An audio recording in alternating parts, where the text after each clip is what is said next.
Well, good morning, everybody, or afternoon, I should say. I guess it's 3 minutes past. I'd like to welcome you to the RV Women's Alliance Coffee, Lunch, and Learn. I want to take a moment right now and thank our sponsor, Levanter Products. Levanter Products Company warehouses and distributes a wide variety of products to general industry and OEM manufacturers. All distributors' items are in stock, ready for immediate shipment. It's Levanter products like this. These are our sponsors that make our coffee, lunch, and learns happen. Some of their products include trims, foam tapes, seals, hardware, truck, automotive accessories, 12-volt lighting, electrical supplies, recreational vehicle components, manufacturer housing components, and many other specialty items. Okay, so Lisa Rhinesmith is our champion at Levanter Products, and there is a multiple reasons for Levanter to be supportive of RV Women's Alliance. Her team and her want to support our community, friends, and family, and the livelihoods that has given us so much. And Lisa's personal statement is, for me, I truly like to inspire people to defy stereotypes and remind others there is nothing you cannot do. When I entered this industry, women were rare, even in supporting roles, and now that that has all changed. I believe RVWA is accelerating that process. So for her, supporting RVWA is a natural fit for Levanter. So thank you so much for Levanter for making this coffee, lunch, and learn happen. And what I'd like to do now is introduce our speakers today, John Tinghitella. He is an RV industry veteran and owner of parts supplier. Sorry about that, John. And owns RV Designer in Wheeling, Illinois. Nicole Martin is a nationally known thought leader in female empowerment. She owns and runs HR Boost, a Chicago area human resources company. These people have been gracious enough to do 2 other coffee, lunch, and learns with us. And this is the third, and I am so excited to hear what you guys have to share with us today. So welcome. Thank you. Thank you. Good to We're be absolutely here. thrilled. And I want to say 3 times the charm because today, John, we're bringing it with the ask, right?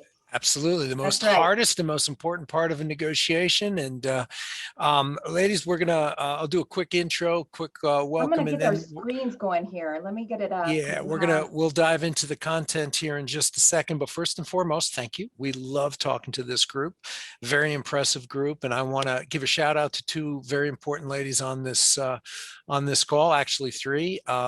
First and foremost, my dear friend Susan Carpenter, who's the heart and soul, I believe, of this wonderful organization. She's a friend and a compatriot, and we've worked together on different committees and things like that. And I just can't say enough about what she brings to the industry and to the wonderful women here. I want to thank Monica for her tremendous coordination and pulling all these things together. These things are never easy, but she does a marvelous job. And last but not least is my wonderful partner and co-author, Nicole Martin. We formed a wonderful partnership. We'll talk a little bit more about that later, but I'm the negotiation guy. I've spent time working and trying to understand it, but this book and this program doesn't exist without the partnership, and Nicole gave it life, and I'm blessed to be partnered up with her. So just want to talk to you a little bit. As you know, our book, which we introduced a year or so ago, was the genesis for this discussion. And in the book, we break down the concept of negotiation into what we think are manageable chunks. We've already talked to you about the concept of M.P.A. We've given you the M in our first seminar last May, which was mindset and the importance of making an adjustment. Nicole's going to cover that in a second. We gave you the P a few months ago, which is preparation. One thing that women are absolutely the best at is the power of preparation. We'll touch on that again. But mostly we want to talk today about the star of the show, which is the A, the ask. The hardest thing to do in negotiation is the actual look someone in the eye or some people in the eye and ask for something that's very important to you. The purpose of our book, the purpose of our program is real simple. It's a simple, repeatable process for you to improve your life. It's focused on the unusual and unique challenges women have in business and the American economy, and the utilization of the tool of negotiation to help women elevate themselves in the economy. We're very excited about this. It's something that Nicole and I share a deep passion for, and I'm going to hand the floor off to my wonderful partner here and ask her to dive in and get ourselves going. And we look forward to, if you want to throw some chats out there as she's talking, I'll respond to the chats. And at the end, if there's time, we would love to entertain some questions and comments. So Nicole, back to you. Thank you, John. Okay, so can everybody see our screen? This like big no fear negotiation for women. As much as I love that we're face to face and we're on Zoom, the slides is something that we're going to do. And I think that the benefit of that, even though they're very simple, you guys, is to allow you to realize that maybe not everybody's looking at your face, right? I want you to come internally and just be able to reflect on each thing that we do as we go through this. I'm going to give you that invitation. I've been on a lot of Zoom meetings, a lot of big populist Zoom meetings where there's like 50 people, 75 people, and it can be like old school Hollywood squares where you get dizzy, and I don't want that to happen to you today.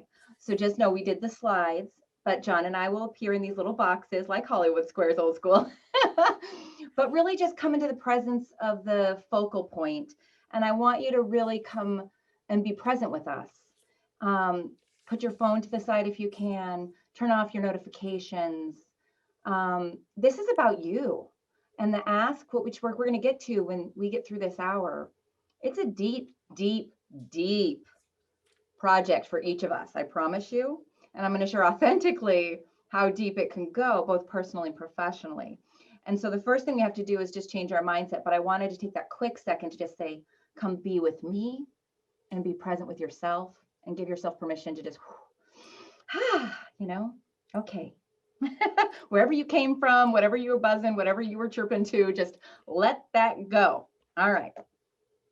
So women, the first thing we're going to do, he kind of reviewed. We did do mindset with you guys. We did do preparation. We are getting to the third of the M.P.A, that simple like 3-step prong stool, as John likes to call it, the M.P.A. But really the mindset.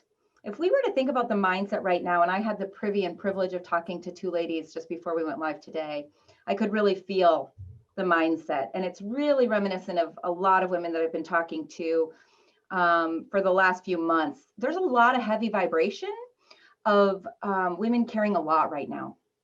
And burnout is real, fatigue is real, exhaustion is real. And not everybody can be Sunshine Mary, as annoying as me, as I am, because I am authentically a little bit hyper and annoying and happy. But, you know, sometimes not everybody's naturally that way.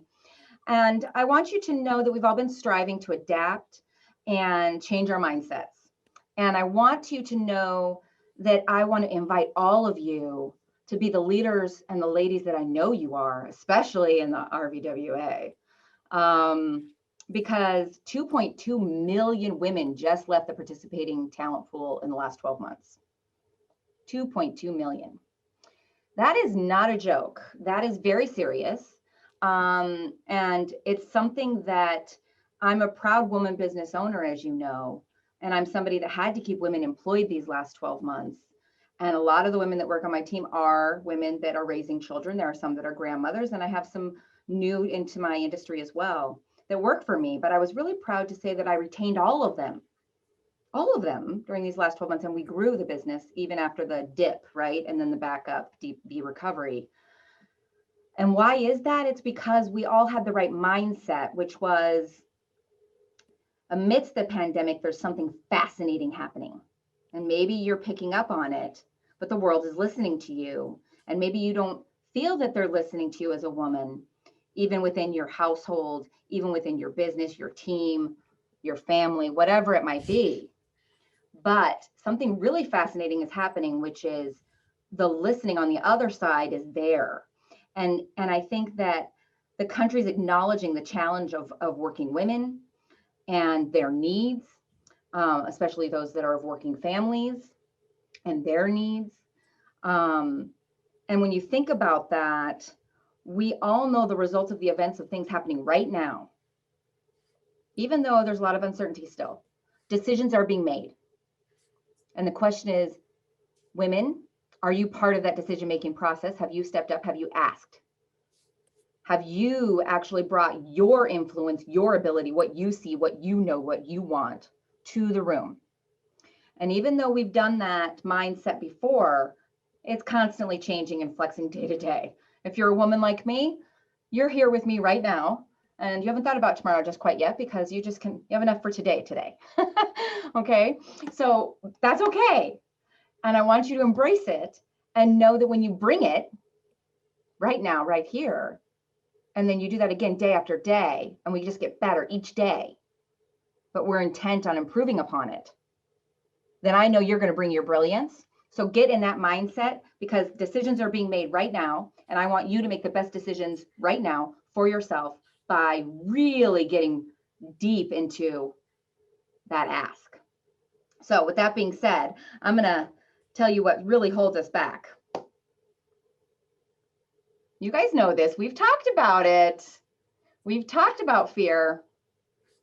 And as much as we like to say we're strong and we've got this and it's going to be okay, deep down in our subconscious, there's this concept, which is fear. And sometimes we don't really acknowledge how deep this fear affects us, or even that the fear is right there in front of us.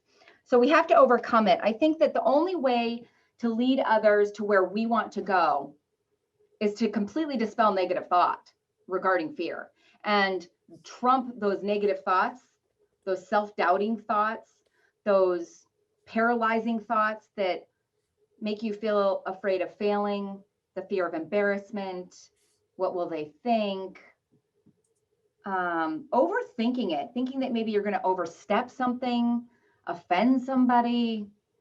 The worst thinking, obviously, is that you might be holding back, thinking it's too assertive of you, too selfish even. Maybe a woman might be thinking that. Selfish of me to ask for this, but I need it. I'm not going to ask because they'll think I'm selfish. All that stuff that happens in our heads, ladies, that's all in this bucket, because it's stuff that slows you down. It's stuff that you wallow in or circle in or get stuck in, paralyzing, literally. And if you think about all the times that we slow down to think, and I'm not talking about the thoughtful, clarifying thought, I'm talking about all those questions I just said. Well, then you've gone on a selfish trip of like self-doubt, which is fear. It's all fear. So just know, I want you to completely package up that fear and own it. And if it's in your body, in your psyche, on any subject matter that we're diving into where you want to ask, write it down right now. Write down what your worst fear is. What are you avoiding? What's the one conversation right now that you are avoiding? I want you to write that down. And instead of thinking, what if this,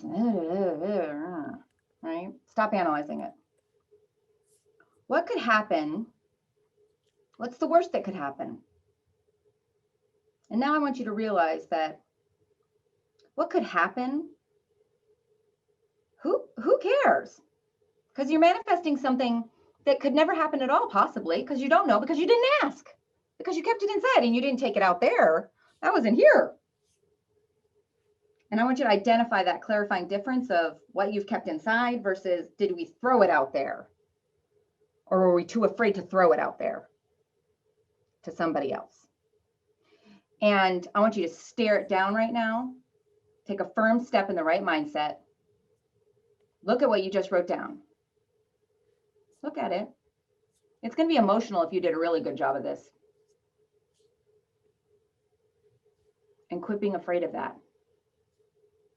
I want you to really package that emotion up and ask yourself, what really is the worst that could happen? Is it really that bad? Or is it worse that you didn't ever ask that or confront that, and you living with that, living with the fact that you didn't do something to move that needle forward? That's fear. That's the fear we deal with as women. I know it, you know it. But if you can take that and ask with the, not the what if. Sometimes it wakes you up in the middle of the night. Sometimes it makes you cry. Sometimes it makes you go in the corner. You stuff it down. Maybe you cope. You find some unhealthy ways to cope. We have all done that. Or maybe you have a healthy way you cope. God bless you. But come to a genuine curiosity and change the what if to what if? What if I went and did this? What could I do about it? Who could I ask? Just reframe it. I know John has a lot of different ideas on how we can get to the next place. So John, let's take that forward and Absolutely. review where we were and refresh everyone so that they can take that thing they're afraid of right now forward. Absolutely. While we're recapping, we're going to just very quickly cover what we did in seminar number 2.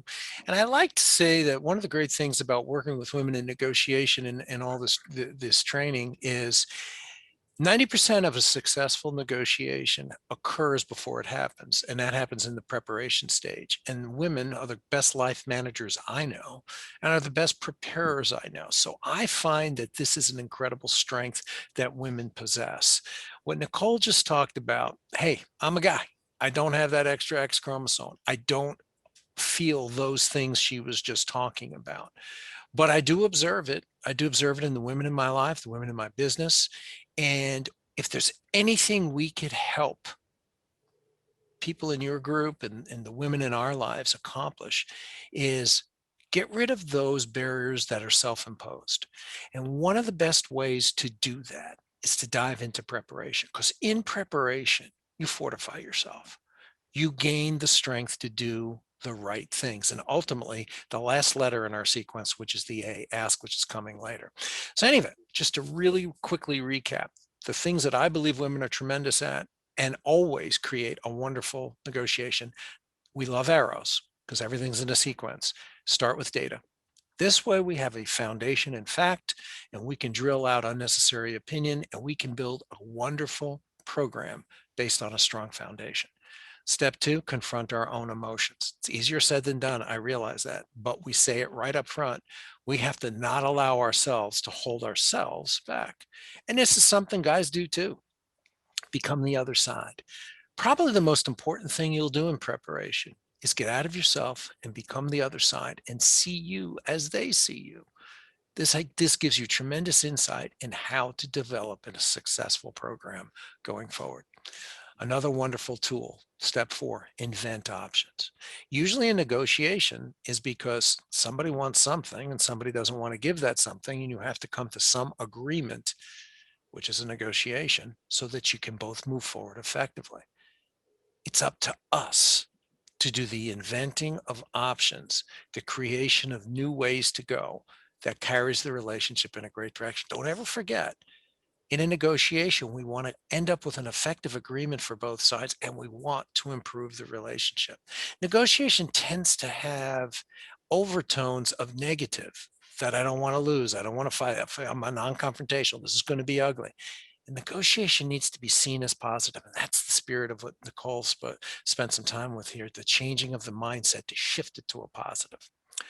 The next step is bracketize our offers. We create a living, correct area that we can live in with our negotiation. And we are going to live within those brackets because negotiation is emotional. And I'm going to touch on that a little bit later in the path to ask. And we make sure that we don't leave those agreements we made with ourselves up front.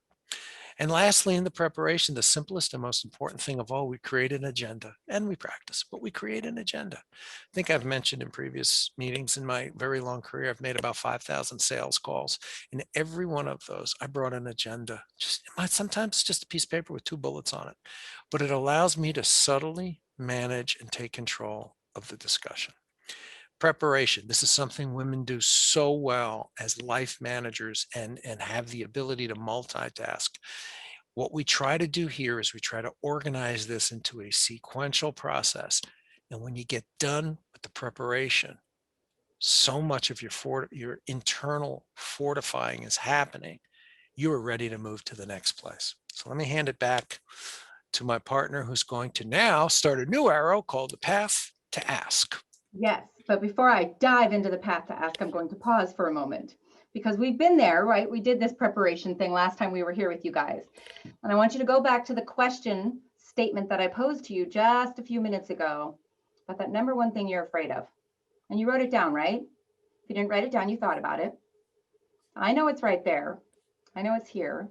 I know it's here. Now look at this arrow that John just kind of went through. We've been here. We all were here, you guys. How readily are you applying the preparation to the avoiding factor that you have in front of you right now?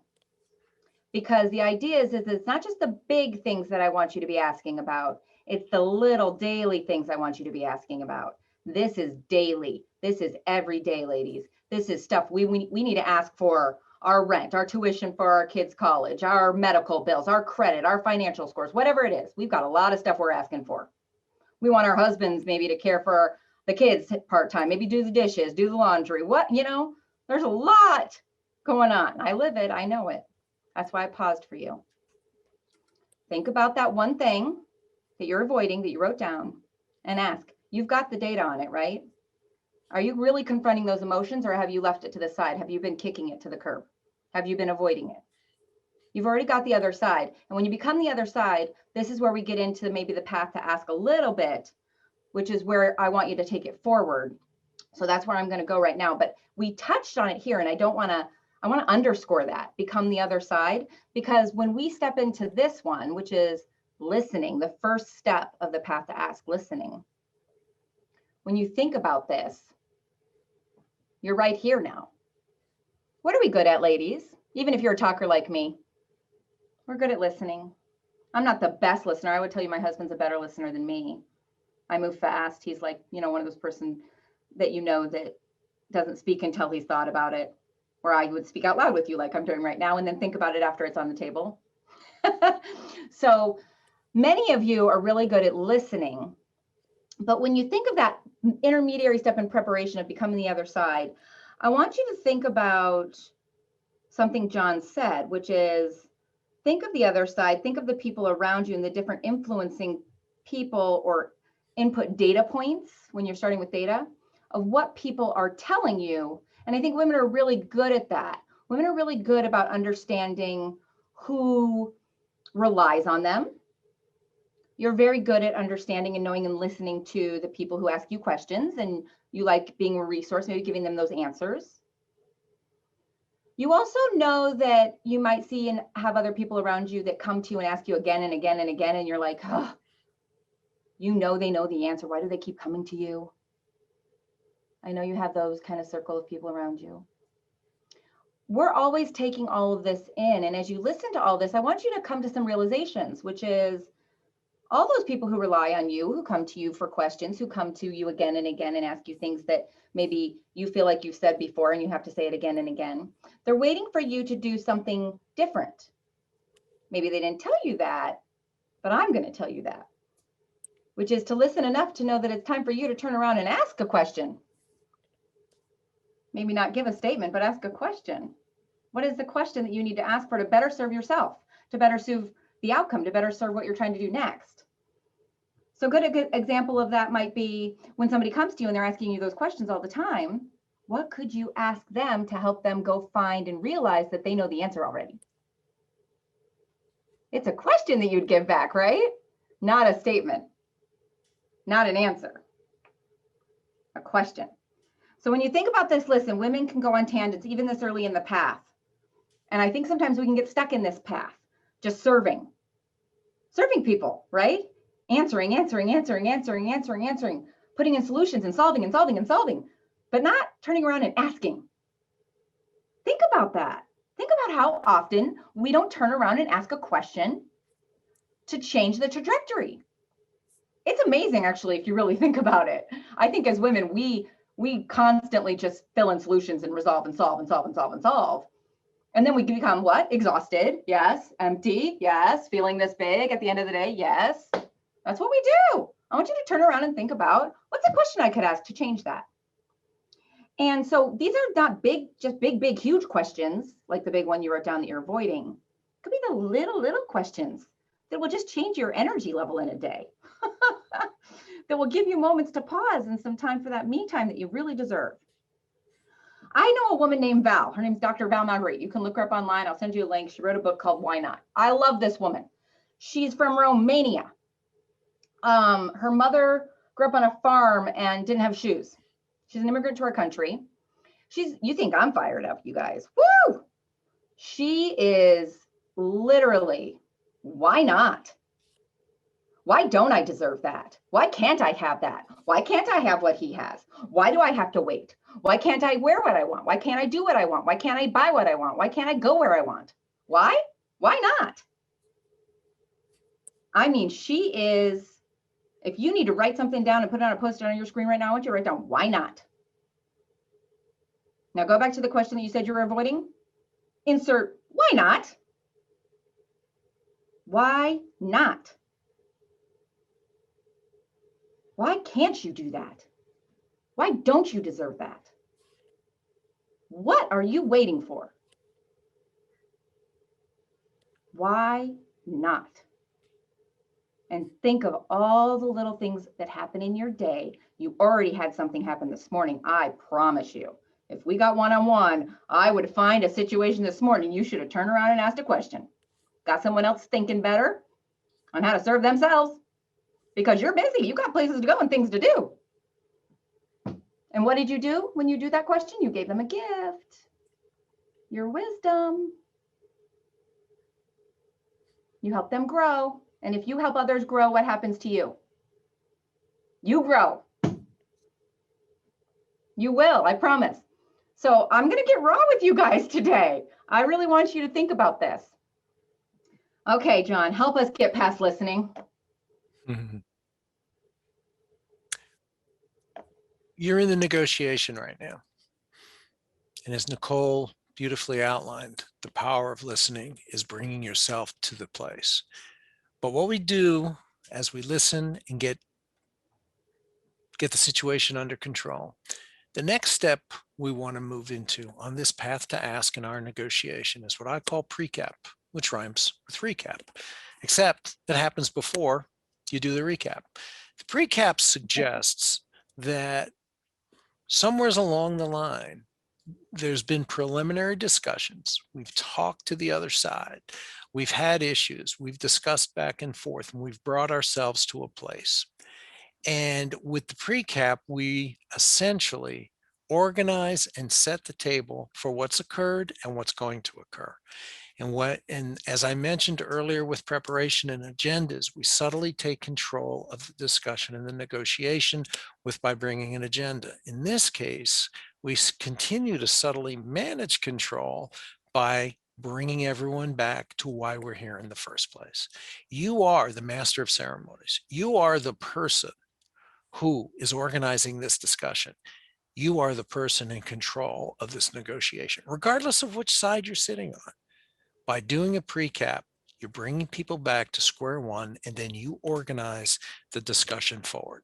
It's a subtle but powerful thing to do. Women are very good at this, and I know you're exceedingly good at listening. And Nicole put so much passion into you as an empowered female doing that well. Now you're taking all that listening and what's occurred up to this point, and you're organizing it into square one. Let me hand it back to Nicole for the next step. You bet, John. Okay, I love that I had to giggle a little. The pre-cap, the recap, oh, why isn't my thing going? There we go. Sorry. Okay. Make the case. So you listened. I know many of you are probably listening too much and doing too much of listening to your intuition, actually, and just pausing and going on a tangent and, getting busy and then coming back later. And when you're all by yourself, sometimes get that me time where it wakes you up in the middle of the night because your brain knows what's right. Maybe you think about getting to the pre-cap, right? But I want you to fire up. And that's why we're red today. Because I really think that women get stuck. Literally get stuck and don't move as fast as I want you to move. I know because I'm guilty of it too. Learn the hard way. I learn everything the hard way. I don't know about you guys. But I'm happy to tell you that you can get to the place where you're making the case. And as you make the case, the one thing I want you to really take away from my point right now is something John just said. You're in the power seat. This is your negotiation. He said it so like, la-di-da, right? He said it so easy. I love that about it, John, because it isn't that easy for us ladies. If you think about it, the women that have been really bold, that are fired up, that just throw it out on the table and pass around. Sometimes we call them bullies. Sometimes we think, oh, they're tough. And, you know, we'll say negative things about women that are like that, even among our own circles. But I think that I want you to at least come to this place and this emotion that you can capture in your mind and your imagination of situations of a woman who's confident, who's, it's going to confuse you a little bit, but it's so true, right? It's coming across as almost non-negotiable. People get your energy when you're non-negotiable, right? We would think that that energy tone means we're non-negotiable, but I almost think it's the energy I want to put in your mind right now, a visualization of what it takes to actually be the negotiator. It's confidence, it's not emotional. It's positive, it's firm, it's loving, it's caring, but it's confident.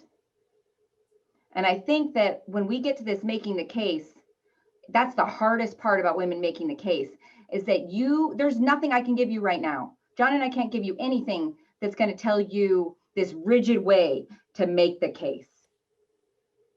For women to make the case, you have to show up in your own style, in your own format, your own reality, and they have to feel you. And if they feel any ounce of hesitancy, unsureness, you weren't prepared, you don't really mean what you're saying, that's not true.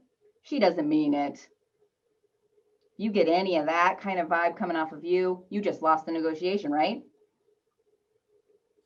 So the biggest thing that we need to do is take all that work from preparation, but own our own presence, our karma, our eye contact, our body language. Whatever the ask may be, they will feel it. They will feel it before you say it. They will feel it as you say it. And they will feel it as you walk out of the room or hang up the phone or wherever you go. They will feel it. What do you want them to feel? You want them to feel that you are what? You're serious. And why? Why not? You deserve this. So when you think about all those things that I rattled off this past year that probably were things you could have been negotiating, right? Your rent, your medical bills, your credit, your salary maybe, the job you have, your role at home, your role at work, your me time, why you deserve it, why you're going to take it. Think of all these things that we deal with as ladies. It could be advocating for others, advocating for our children, a friend, someone you know who's being abused right now. It could be a lot of things, you guys.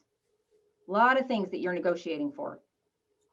But in every instance that I can think of, noting, of course, that you did those 6 steps of preparation, the most important thing in making the case, whatever the case is, whatever the variables are, whatever you're putting into it, whatever you want, whatever you're avoiding, it's that you're ready. You're ready to make the case. As women, I think sometimes we can push the envelope too far, and sometimes we do it reactively instead. We've all been there where we've been pushed up against a wall, and then you just blurt out, "Bleh! This is how I feel, and this is what I think," and blah, blah. We've been there. I know we're all guilty of that, ladies, whether it be at home or in a relationship. Think about if you'd done it sooner and you were driving it and you spoke from love and kindness and, I've been thinking about this. It's been concerning me. These are some of the things I'd like to share with you, right? It's a different energy, but who's in the seat? Who's in the driver's seat? You. And what does it mean when I said it that way? You must make the case early, not reactively, proactively. Not too late, before they think of it. They don't see you coming, maybe even. That's the best.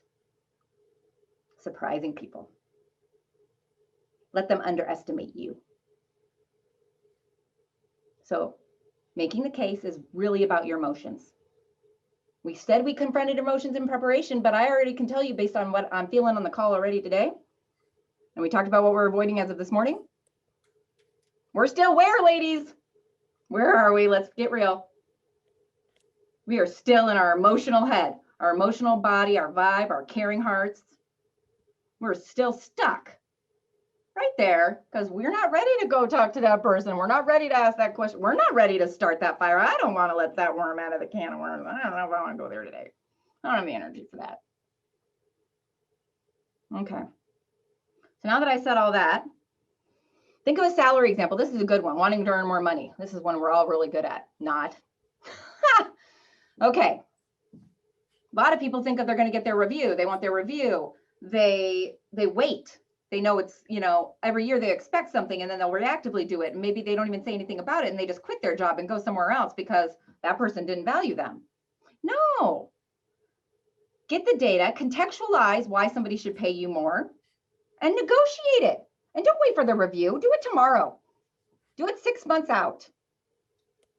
Could be your whatever kind of thing you need to help you along. But you deserve it. I'm sure you're putting in the time and the effort. And boy, why don't you deserve that? What's the worst that could happen?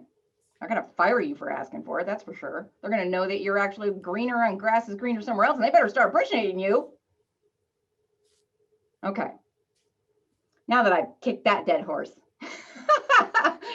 I'm hoping that you're with me now, making the case, getting everything lined up, and doing what else? Feeling ready and starting early, like yesterday. Okay, John, let's take it forward. Sounds good. Next step on the path to ask. We've listened, we've pre-capped, we made our case. What we want to do now is we want to illustrate that case. And we do that with two things. We illustrate with props. These are the tools that could be whatever works in your business: charts, samples, statistics. We do this to turn it into a visual experience. Everybody learns and everybody is affected in different ways, and visual is one of the most powerful. The use of props allows us to support and emphasize our case. While we're doing this, because it's all about subtle control of managing that meeting, as I mentioned in agenda and pre-cap, we're going to recalibrate and bring everybody back. There's a lot of bringbacks here because we're the master of ceremonies. We're facilitating this discussion. It's our job to create the success. We recalibrate everybody back to what we just agreed to. And it's taking control of that facilitating, managing, directing focus that we need to do to make this a successful negotiation. This is your content.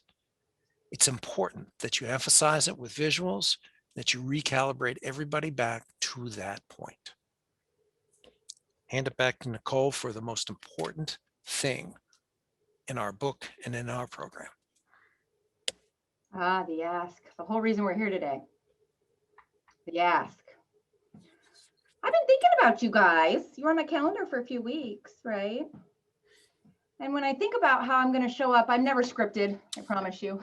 And I really thought about what could I do for you today to really help you ask? Because I know you're not asking. So when I think of every time I was successful, and I look back over my life, and I'm in my 40s now, I'm a mom of 2 kids, I got an employee team of 21 people. I look back and like, none of that stuff just happens overnight. My marriage of like going on 20 years, right? None of that stuff just happens overnight. And I look back at all the people I've known and all the places I've been, and there's a couple of examples, and I thought, you know what, the best thing I can do for you right now, after telling you that I want you to be curious, obviously collaborative, have that tone. But if I look back at before I was who I am right now, which is really important for you guys, I have to go back. And I started to think, when I was in my 20s, so some of you who are younger on the call, maybe younger women, I was in my 20s, I never asked, didn't think I deserved that job or those things or whatever it might be, but I was around people and following people, working for people that I wanted to be like. And I remember, in that stage of my life, it was where you just wanted to help people. And I got my last in-house job was working for an entrepreneur, one of my best position in my career before I started my own company. And he took me to dinner. And I remember I went to dinner wanting to help. Sure, I can have dinner with him. I know people. I can maybe introduce him to another HR person for hire, whatever. I was never thinking about what I wanted. Not once. I went to dinner. I showed up. We had dinner. Get done. I'm still helping. Oh, yeah. 2 hours of that, you guys. Get done. He says, no, Nicole, I want you to come and work for me. I said, me? No, I'm not. Yeah, I'm happy where I am. And I wasn't looking for a job, right? Now think about that. What if I'd approach the table totally differently with what would I want? What would I want from this person if I'm having dinner with them?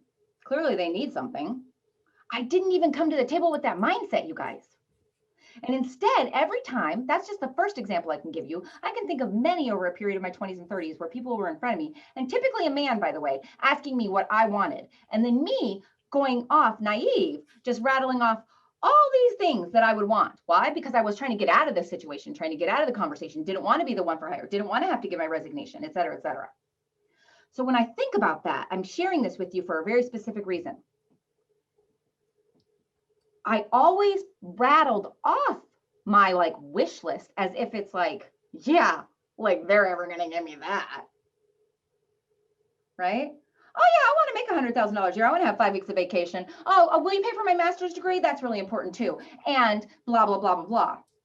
First time that happened to me and the person said done. And I cried because I was like, oh shoot, that didn't just happen. It brought home a real situation we face as women, which is we don't ask for what we want. We never ask for what we want unless it's for somebody else. We advocate for other people, our children, people around us. But you do not ask for what you want. I would probably guarantee that if I got one-on-one with each of you today, you didn't ask for what you wanted from anybody recently. And I'm going to give you a business example now. One of my most pivotal lessons in business. So I have a situation where in our story, even in our book, where Michael, a client of mine, offered me money to be an investor in my business when I didn't know I was in business, right? And how I had to work through this path to ask. And I did it naturally, but it took me 2 years instead of 24 hours, which I want you to get to this 24-hour daily, every second, every day, you guys. Because we need that. You need that. Right? So I'm sharing authentically with you so you can feel this. I knew a woman, her name's Chris. We were in the same place at the same time, working for 2 guys that wanted to buy and sell their business and grow it. They wanted to it was a $10 million business. They wanted to grow it to 28 million. I showed up and I was in business already. I worked my deal. I was thrilled with my deal. I had an annual contract and I got what I needed, what I was after, what I wanted. Now we're going to expand the want. We're going to expand the ask, okay? That's something else I didn't do back then. So I worked there for, I think 6 years. This is back when I used to embed myself and I had that deal and the whole thing. I got my investor. I got what I thought I needed. Guess what? Over the 6 years that I was there, that business did grow and they were my client. Chris, I placed her even. I brought her in, negotiated, helped her become the COO, the CFO. When she showed up, she had an agreement that she presented to the owner of the business. And she said, if you're going to hire me, and I'm going to help you grow your business, then I get 1% of the deal when it sells. 1%.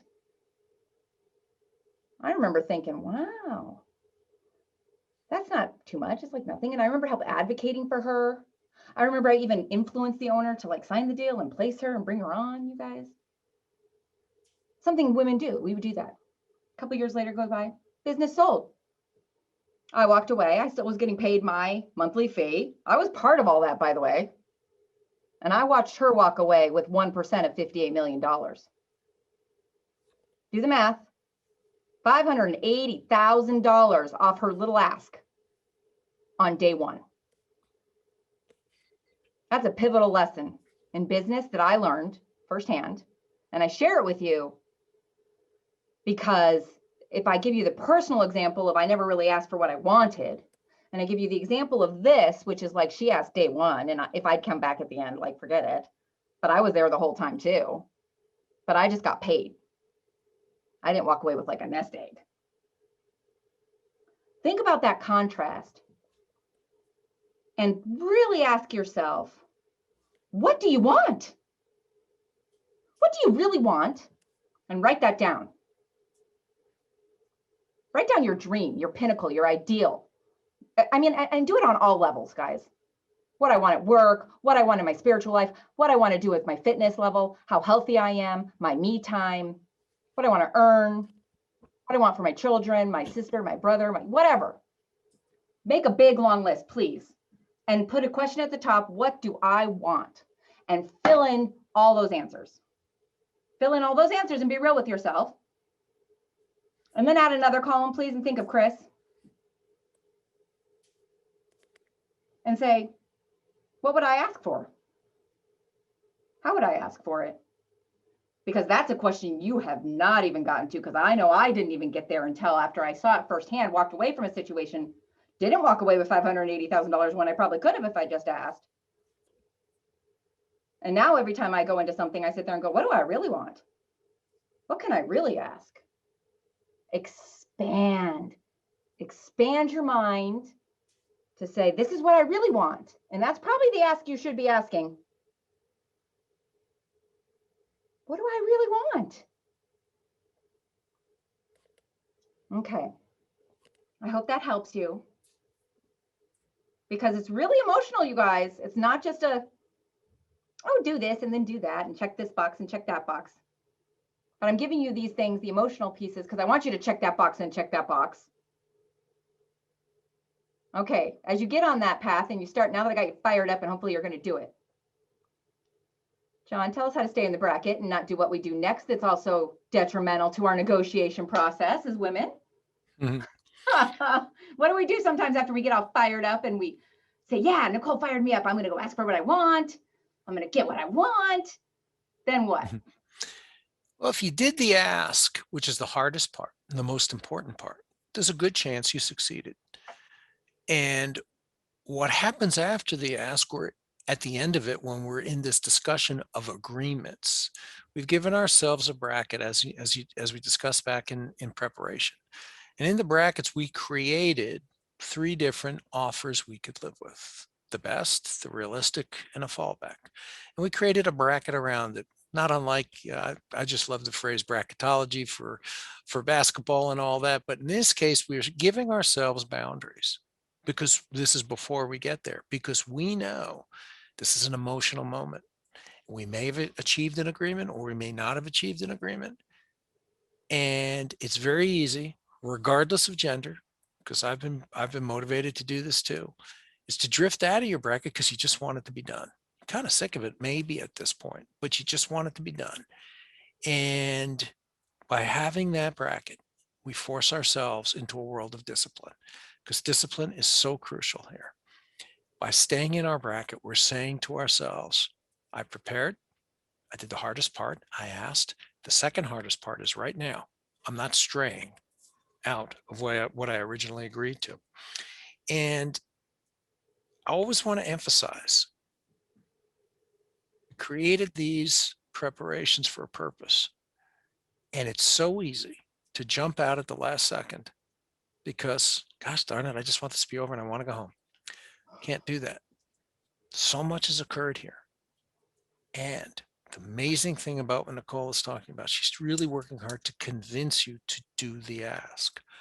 And I have learned, and I've seen other people have done this, when you finally do it, you'll shock yourself with your level of success. Because so many times we talk ourselves out of it before we get there. And staying in the bracket keeps ourselves where we need to be. That is probably the most important discipline in the entire book. Nicole's going to tell you now how to finish it. Love that, John.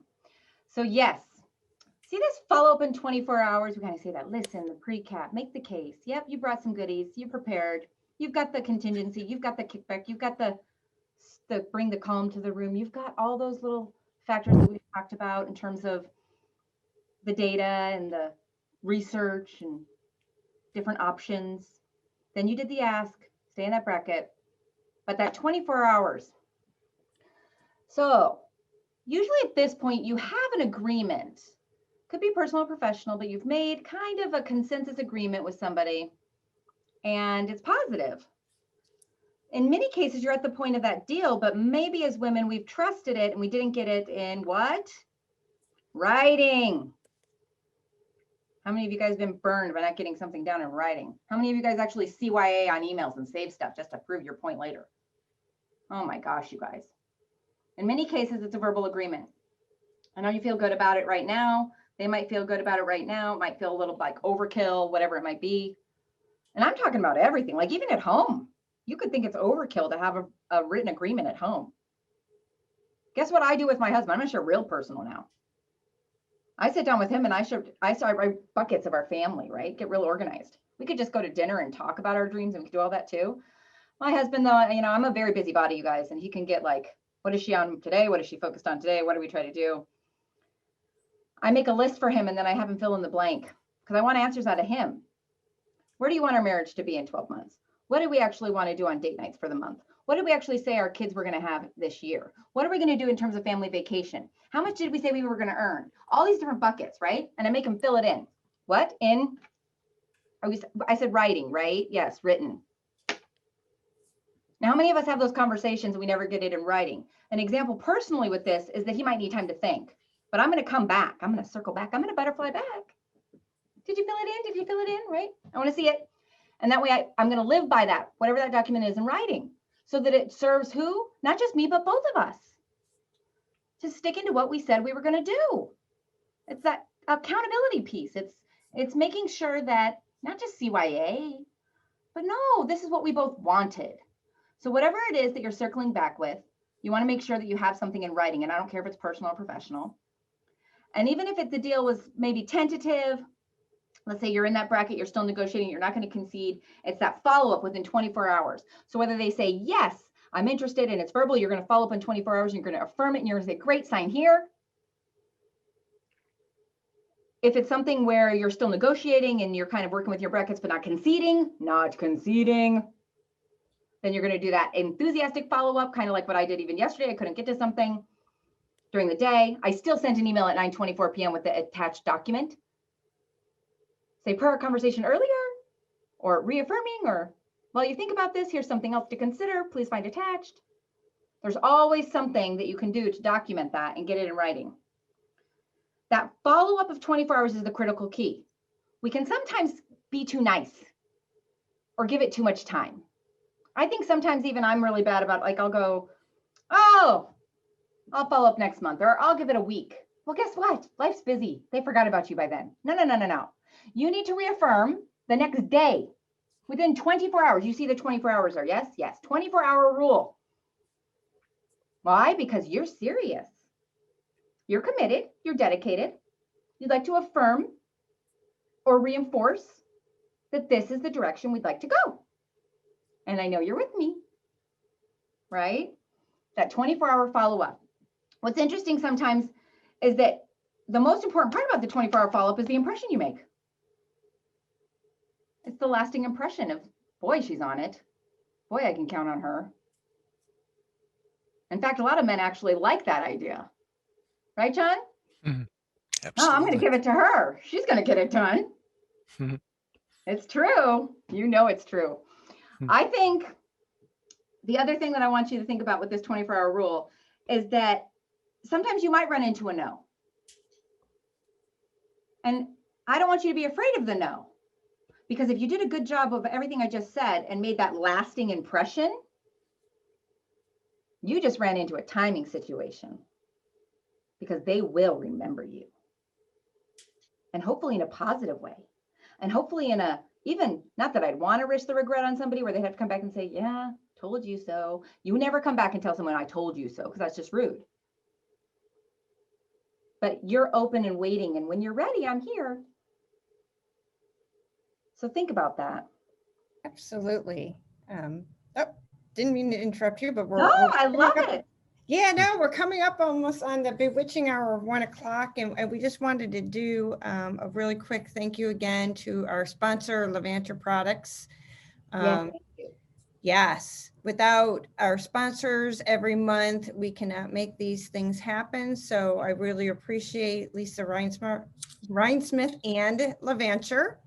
And I also want to, encourage people to go out and get the book that Nicole and John have written. And if you've enjoyed the series on the Fair Negotiation. They wrote a wonderful book that, I think we all can get a lot out of. I did get a lot out of every one of your webinars so far, and I really appreciate Nicole and John being here. You guys are amazing and fantastic, and we can't thank you enough for being a sponsor or a speaker for us. And they do this on their own time, and you guys are amazing. Thank you. It was our pleasure to be here. Absolutely. It's our pleasure. We love your group. We love what you're trying to accomplish. And it's wonderful. You're doing good work, Susan and Monica and Jordan and everyone leading the team and the entire team. It's the right thing to do. Good for you. Somebody's asking Karen, the name of the book again is No Fear Negotiations for Women. I'm not sure where you guys can get that from. You guys may want to put that in chat, John. Yeah, go to the nofearnegotiation.com website, go to buy the book. RVWA has a promo code. If you put in RVWA as the promo code, you'll get, I think, $5 off. And we're happy, we will process the order and mail them out right away. Or if for some reason you forget about all that, just contact me. I'm in the industry. I'm John T at rvdesigner.com. We'll work it out for you. Awesome. And good luck, Amanda. She says she has an ask in about 45 minutes. And so she said this was been such crucial information. So everybody root for Amanda. All right, yes. Amanda. Sounds good. You got this, Amanda. Okay. Yeah. Thank you once again, John and Nicole. Fantastic. Our pleasure. Thank you so much. Take care, ladies. See you soon. Take care. Bye-bye. Thank you. Bye.